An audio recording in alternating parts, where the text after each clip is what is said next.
হ্যাঁ বলো। এই যে আমাদের যে মসজিদগুলো আছে, তুমি কি জানো এই ব্যাপারে অবগত আছো যে মানে জামাত হয়ে গেলে হ্যাঁ যদি আবার কেউ জামাত করতে যায় তাহলে নিষেধ করে যে মসজিদে একবার জামাত করার পরে আর দ্বিতীয়বার জামাত করা নিষেধ। আমি এরপরে শুনেছি, হ্যাঁ এরকম করে বলে, অনেক হুজুরে বলে। এটা কিন্তু সম্পূর্ণ একটা মিথ্যা কথা। হ্যাঁ, হুম হুম এই ব্যাপারে ইমাম আবু হানিফা রাহিমাহুল্লাহর কথা বলে। হুম তো যদিও এই কথা ইমাম আবু হানিফা রাহিমাহুল্লাহ বলেও থাকেন, তাহলে হুম এটা জামাতের গুরুত্ব বোঝানোর জন্য বলছেন। হ্যাঁ, হুম হুম। যে যাতে মানুষ বোঝে যে ওই এবার সর্বনাশ, জামাতে একবার না পড়লে তো আর জামাত করতে পারবো না। হ্যাঁ, জামাতে নামাজ পড়লে সওয়াব বেশি। জামাতের একটা গুরুত্ব বোঝানোর জন্য বলছে। কিন্তু মনে করো যে আমরা এক জায়গায় গেছি, হুম।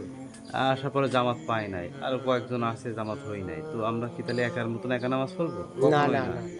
জামাত করে তখন সলাৎ জামাতে আদায় করবো। পড়াটাই কথা ভালো। বুঝতে পেরেছো? তো জামাতে এই পড়াই। ব্যাপারে আসলে অনেকেই অবগত না। হ্যাঁ, এবং আমাদের সমাজে বিশেষ করে হানাফি মসজিদগুলোতে হুম। এই সমস্যাটা বেশি দেখা বেশি যায়। দেখা যায় এবং আমি নিজেও সম্মুখীন হয়েছিলাম। হুম হুম যাই হোক, আল্লাহ তাআলা আমাদেরকে সঠিক বুঝ দান করুক এবং সঠিকভাবে হুম হুম। মানার তৌফিক দান করুক। আমিন। আমিন।